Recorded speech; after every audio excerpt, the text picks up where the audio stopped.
I just finished Bridgerton. Oh my gosh, I am so happy that there was a happy ending. I was dreading the idea that Simon and Daphne wouldn't get together at the end. Oh my gosh, it was like enough already of their conflict. As soon as they started to have the conflict, I was like, ugh, this is too much like real life. Show me the love again. Show me the passion. Show me the stolen, those stolen moments.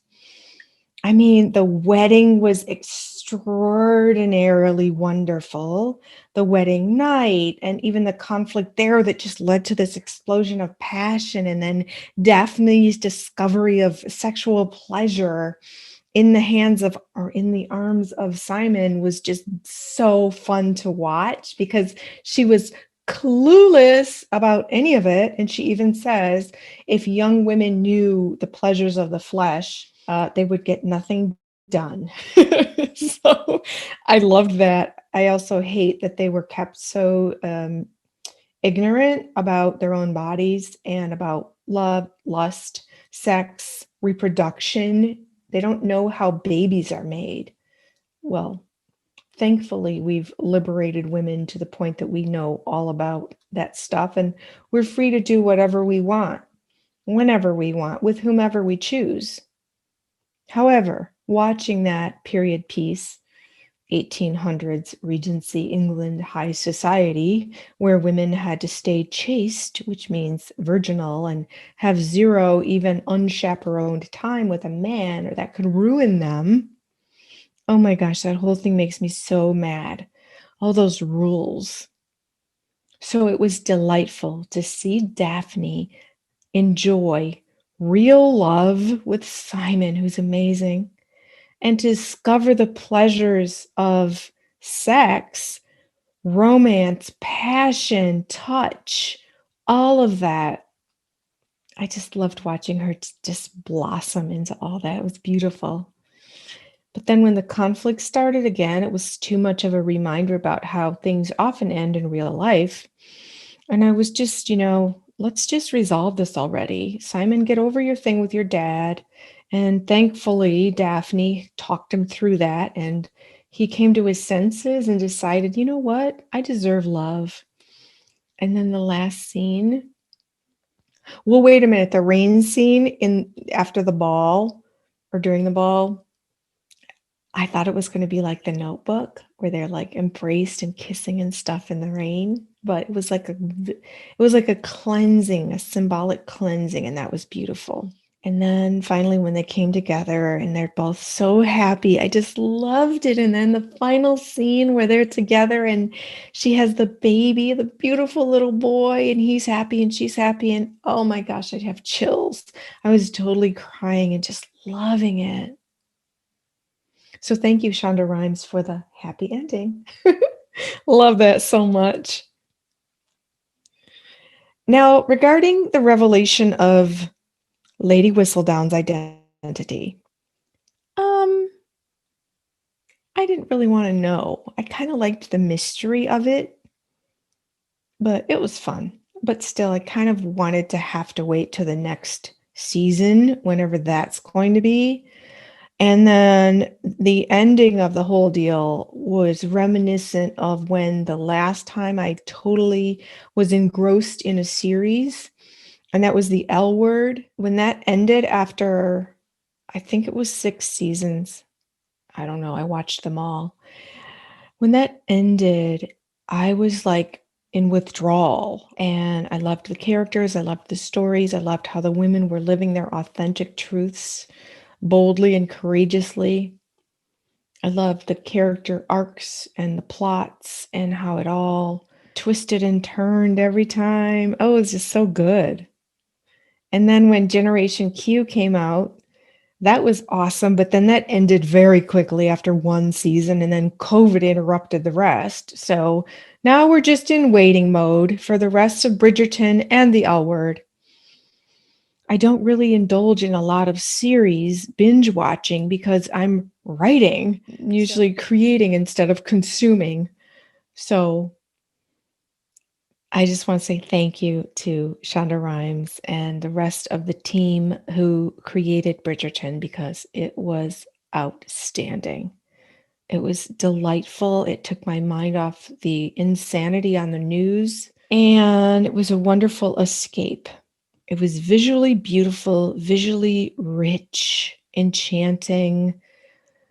I wanna go shopping and buy clothes that look just like all that lace and sparkle. Not that there's anywhere to go right now in terms of the pandemic, but makes you wanna fall in love, makes you wanna learn how to do those dances, makes you wanna, like, live in their decadence, but their decadence was also very oppressive for the women, so it makes me wanna celebrate all the liberation that women enjoy today and use that as a reminder that whatever our life calling is, we need to do it big, big, big, and bold. That's the message here on the Boss Up Goddess show. Boss Up Goddess means whatever you're called to do in your life, let it be really big, bold. Do it fearlessly and fiercely, whatever that might be. So that's my update about Bridgerton.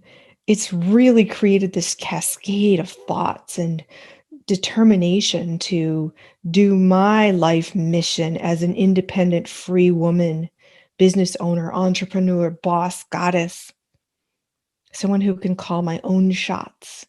And thankfully, I'm living in a different era than the women who were on Bridgerton. If you read my book, God's Answer is No, I talk about in meditation how I can communicate with women writers who are no longer living, and their spirits give me these messages, and their messages are all about write for us, because during the time of Bridgerton,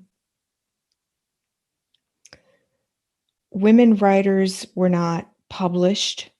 Many who were published either published anonymously or with a pen name, a male pen name, such as George Eliot, the novelist. And even in the story, Bridgerton, Lady Whistledown's identity is a secret. Nobody knows who she is. So women writers were oppressed. And in fact, during one period of history, women were not allowed by law to read and write. And so we've come so far, and these messages from the spirits of women writers tell me to represent, and all women writers need to represent that we now have the power and privilege to write whatever we want. And it's easier than ever to publish what you're writing. I mean, on social media, that's publishing, but you can publish your own novel tonight on Amazon if you wanted to. And so it's our responsibility to look at a show like Bridgerton, to look at the history of women writers and all those that we don't know about because they weren't allowed to write, or they were forced to marry and have kids and never had the opportunity to write anything, much less get published. It's our responsibility as women to write and share powerful, bold stories. In fact, my book, Husbands Incorporated, is one of my super powerful messages about women's power and trailblazing efforts to create a way of living and loving that defies the norm, defies convention. And in it, I talk about how women are relegated to a sort of scale: virgin, whore. And that was evident in Bridgerton. There was there were the women who came to the men's club, and they were clearly like call girls, and you didn't see them waltzing at the queen's ball. And then there were the prim and proper young ladies who were offered for marriage to the best gentlemen available, and they had to be totally virginal, pure. So unfortunately, for as long as people have existed, there's been this virgin whore scale, and women live in a way that we make certain that we're way closer to the virgin end as opposed to being scorned on the whore end, which is, well, it's complex because this is viewed as a negative and this is viewed as the positive. But the reality is that most women are somewhere in between. We're not all pure and we're not all, well, I object to the term whore because there's no equivalent for men. Yes, a guy can be called a hoe. However, it doesn't have the stigma that it has on a woman.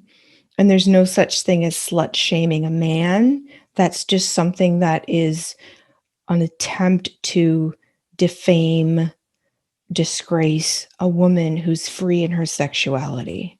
So there's still a whole lot of double standards and sexist behavior going on regarding women's sexuality. But watching Bridgerton emphasizes and demonstrates that whole virgin whore dynamic, which is why I wrote this book in part, because it's to show that women can be classy, intelligent, tasteful, and highly sexual and spiritual at the same time. And so it's really important for women to seize the power of our pens and write revolutionary, inspiring, empowering, radical ideas, because that inspires other women to break free of these constructs that society has created about how we should or shouldn't be. We should decide how we want to be on every level.